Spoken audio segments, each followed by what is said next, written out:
course we are. We accept. We'll show you who's more talented. You completely fell for their trap, Val. Did you hear that? Ladies and gentlemen, don't go anywhere. You don't want to miss this.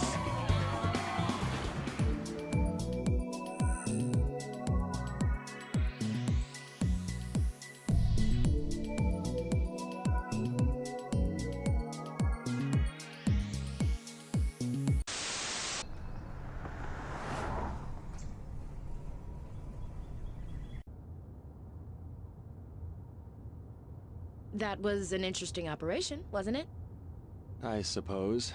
It would have been a lot more interesting, though, if the operation hadn't been performed on a dog. Oh, don't be so cranky, Marcus.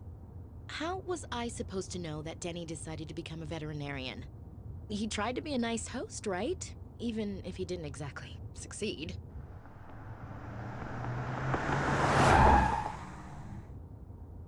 Look at that guy. He's driving like a maniac.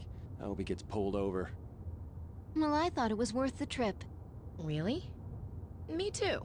I'm sure what we learned will come in handy someday.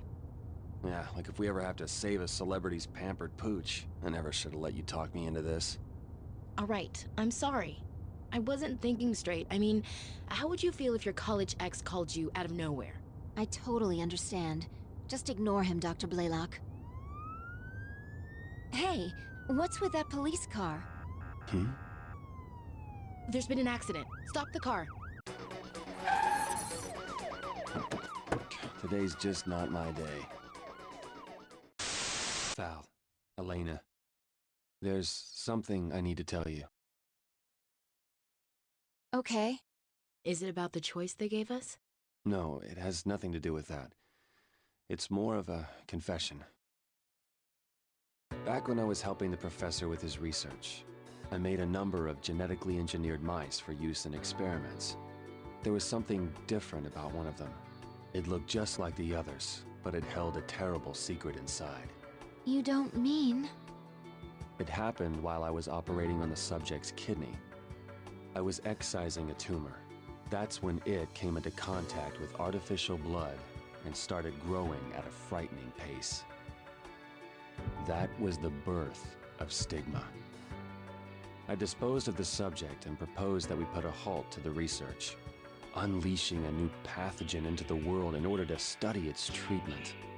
I argued that that was the wrong way to perform research, but the professor wouldn't listen.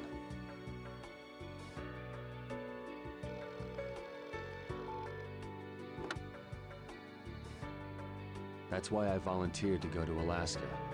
I should have just quit. I had no idea you'd follow me there and get dragged into this mess.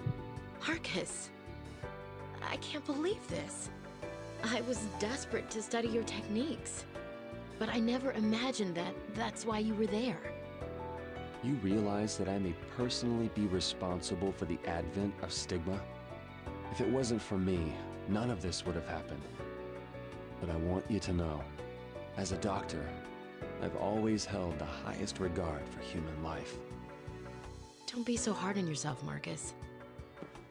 There are still many things we don't know about stigma. We need your help to unlock those secrets.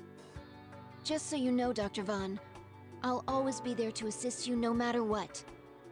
Thanks. I appreciate it.